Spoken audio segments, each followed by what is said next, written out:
दोस्तों ये खत हजरत अली का है जो मैं आप लोगों को पढ़कर सुनाना चाहता हूँ। वो लिखते हैं कि मैं वो हूँ जिसकी माँ ने उसका नाम हैदर रखा, यानी शेर, जंगल के शेर की तरह रौबदार। और पता है मेरी खुशनसीबी का आगाज मेरी पैदाइश से भी पहले का हो चुका था, लेकिन शऊर की आंख खुलते ही मैंने खुद को जिस हस्ती के खिसारे मोहब्बत में पाया वो मोहम्मद मुस्तफ़ा सल्लल्लाहु अलैहि वसल्लम थे। ये कुदरत का एक अजीब और खूबसूरत फैसला था कि नबी करीम सल्लल्लाहु अलैहि वसल्लम की परवरिश मेरे वालिद अब्बू तालिब ने की, और जब मैं दुनिया में आया तो कुरैश में कहत साली के बायस नबी करीम सल्लल्लाहु अलैहि वसल्लम ने मेरे वालिद का बोझ बांटने के लिए मेरी परवरिश का जिम्मा अपने सर लिया। गोया मेरी गोद नबूवत की गोद थी, मेरा झूला रिसालत का झूला था, और मेरे कानों ने जो सबसे पहले आवाजें सुनी वो वही इलाही के अमीन की आवाजें थी। मेरी वालिदा फातिमा बिनते असद हजूर अकरम सल्लल्लाहु अलैहि वसल्लम से अपने सगे बच्चों जैसी, बल्कि उनसे भी बढ़कर मोहब्बत किया करती थी। यही वजह थी कि जब मेरी वालिदा का इंतकाल हुआ तो मैंने नबी रहमत की आंखों में आंसू देखे। आप सल्लल्लाहु अलैहि वसल्लम ने अपनी कमीज मुबारक मेरी वालिदा के कफन के लिए अता की और खुद उनकी कब्र में उतर कर लेटे और फरमाया, अबू तालिब के बाद मेरे साथ सबसे ज्यादा हुस्ने सलूक करने वाली यही खातून थी।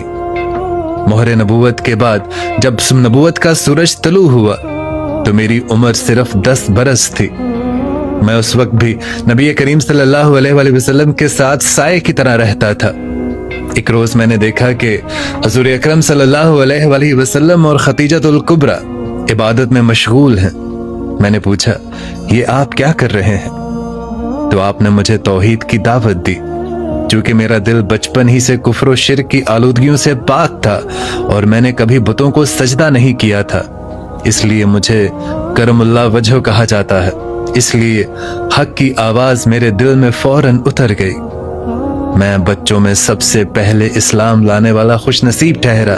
10 बरस की उम्र में जब बच्चे खेल कूद में मगन होते हैं, मैंने कायनात के सबसे बड़े सच को पहचान लिया था। मैंने देखा कि कुरैश मक्का आपका मजाक उड़ाते हैं, आपको तकलीफें देते हैं, लेकिन मेरा ईमान हर गुजरते दिन के साथ पुख्ता तर होता चला गया। और फिर वो 3 साल जो हमने शुएब अबी तालिब की घाटी में महसूरी में गुजारे, वो मेरी जिंदगी के सख्त तरीन आयाम थे। भूख, प्यास, बच्चों का बिलखना, कुरैश का समाजी बायकॉट। इस दौरान मेरे वालिद अबू तालिब ने एक आहिनी दीवार की तरह हजूर अकरम सल्लल्लाहु अलैहि वसल्लम का दिफा किया।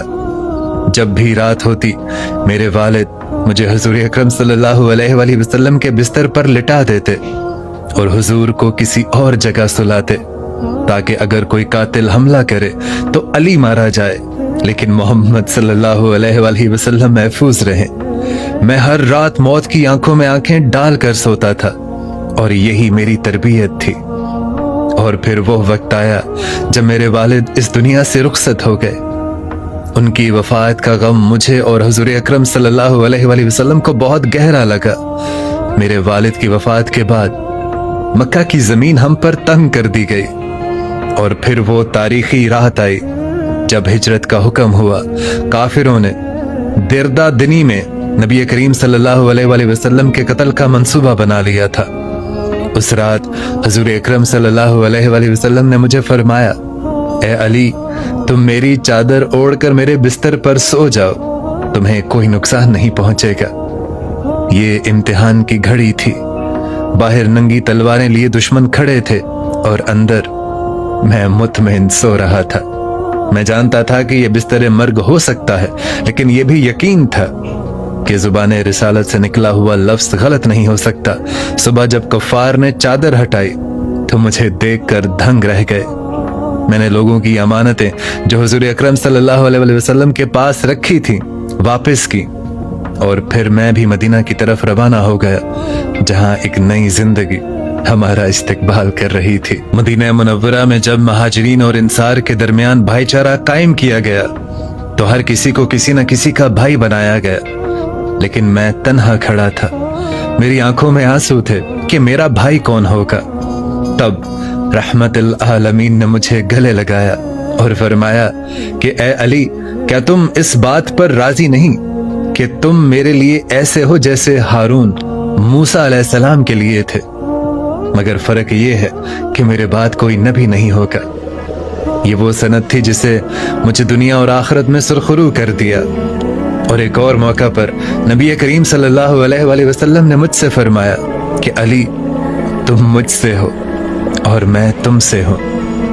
میرا معمول تھا کہ میں علم کا پیاسا رہتا، جب میں سوال کرتا تو وہ مجھے عطا فرماتے، اور جب میں خاموش رہتا تو وہ خود کلام کی ابتدا فرماتے۔ اسی قربت کا نتیجہ تھا کہ آپ نے فرمایا، میں علم کا شہر ہوں اور علی اس کا دروازہ ہے۔ بدر ہو یا احد، خندق ہو یا خنین، میں نے ہمیشہ اپنی تلوار، اپنی ذوالفقار اسلام کے دفاع میں اٹھائی۔ لیکن غزوہ خیبر کا واقعہ میری زندگی کا روشن ترین باب ہے۔ قلعہ خیبر فتح نہیں ہو رہا تھا، صحابہ اکرام کی کوششیں کامیاب نہ ہو سکیں۔ تب ایک رات خبر آئی کہ کل جھنڈا اسے ملے گا جو اللہ اور اس کے رسول کا محبوب ہے۔ پوری رات صحابہ اکرام اس تجسس میں رہے کہ وہ خوش نصیب کون ہوگا۔ اگلی صبح میری آنکھیں دکھ رہی تھیں، میں دیکھ نہیں سکتا تھا، لیکن حضور اکرم صلی اللہ علیہ وآلہ وسلم نے مجھے بلایا، اپنا لعاب دہن میری آنکھوں میں لگایا اور میرے لیے دعا کی۔ میری آنکھیں فوراً ٹھیک ہو گئی۔ آپ نے جھنڈا میرے ہاتھ میں تھمایا اور فرمایا کہ اللہ اس کے ہاتھ پر فتح عطا فرمائے گا۔ یہ وہ ہے جو اللہ اور اس کے رسول سے محبت کرتا ہے، اور اللہ اور اس کا رسول بھی اس سے محبت کرتا ہے۔ اللہ کے فضل سے میں نے خیبر کا وہ بھاری دروازہ، جسے کئی مرد مل کر بھی نہیں ہلا سکتے تھے، اکھاڑ پھینکا اور مرحب جیسے پہلوان کو جہنم واصل کیا۔ یہ میری طاقت نہیں تھی، یہ نبوت کی دعا کا اثر تھا۔ میری زندگی کا سب سے حسین باب سیدہ کائنات فاطمہ الزہرا کے ساتھ رفاقت بھی ہے۔ میں نے حضور اکرم صلی اللہ علیہ وآلہ وسلم کی نور نظر سے نکاح کی خواہش انتہائی جھجک کے ساتھ ظاہر کی۔ میرے پاس مال و دولت کا نام و نشان نہیں تھا، لیکن میرے پاس جو سرمایہ تھا وہ رسول اللہ صلی اللہ علیہ وآلہ وسلم کی محبت تھی۔ نکاح کے وقت میرے پاس مہر کے لیے صرف ایک زرہ اور ایک اونٹ تھا۔ میں نے وہ زرہ حضرت عثمان کو فروخت کی اور اس کی رقم سے عطر اور ضروری سامان خریدا۔ نبی کریم صلی اللہ علیہ وآلہ وسلم نے خود ہمارا نکاح پڑھایا۔ جہیز میں ہمیں کیا ملا؟ ایک دھاری دار بستر، 2 چادریں، ایک چکی اور ایک مشکیزہ۔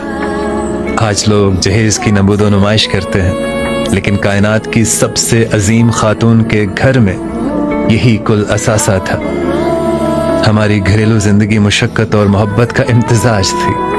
فاطمہ اپنے ہاتھوں سے چکی پیستی، یہاں تک کہ ہاتھوں میں چھالے پڑ جاتے۔ پانی کا مشکیزہ خود اٹھاتی، جس سے سینے پر نشان پڑ گئے۔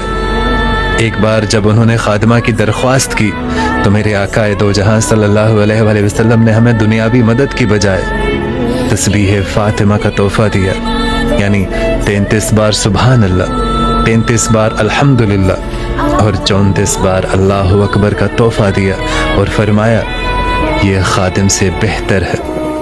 اللہ نے ہمارے آنگن کو حسین اور حسن جیسے پھولوں سے مہکایا جو جنتی نوجوانوں کے سردار ہیں، زینب اور ام کلثوم جیسی بیٹیاں عطا کی۔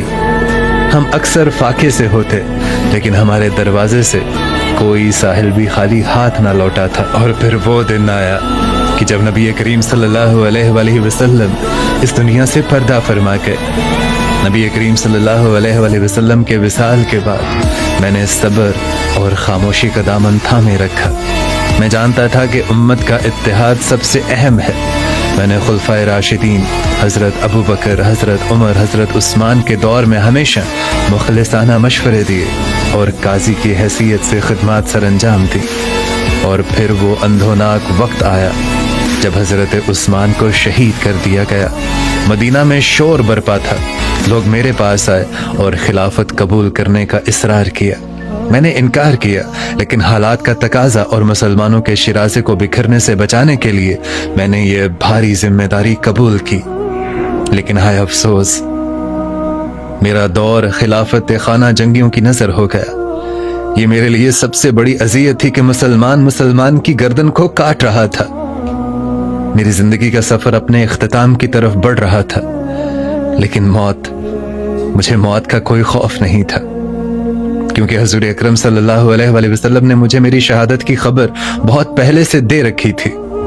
एक रोज आप सल्लल्लाहु अलैहि वसल्लम ने मेरी दाढ़ी और सर की तरफ इशारा करते हुए फरमाया था कि ए अली, पिछलों में सबसे ज्यादा बदबख्त वो होगा जो तुम्हारी इस दाढ़ी को तुम्हारे इस सर के खून से रंगीन करेगा। मैं उस दिन का मुंतजिर था। रमजान अल मुबारक का महीना था, 40 हिजरी। खवारिज ने मेरे मुआविया और उमरू बिन अल आस के कत्ल का मंसूबा बनाया। इब्ने मुलजम, वो बदबख्त तरीन इंसान, कूफा भेजा गया। 19 रमजान अल मुबारक की फजर थी। मैं मस्जिद कूफा में दाखिल हुआ। मैं लोगों को नमाज के लिए जगा रहा था। अस्सलात अस्सलात की आवाज लगा रहा था। अचानक इब्ने बिन मुलजम, जो ताक में बैठा था, उसने अपनी जहर आलू तलवार से मेरे सर पर वार किया। तलवार मेरे सर पर लगी और खून का फव्वारा फूट पड़ा। मेरी सफेद दाढ़ी मेरे खून से सुर्ख हो रही थी। नबी करीम सल्लल्लाहु अलैहि वसल्लम की वो पेशन गोई पूरी हो रही थी।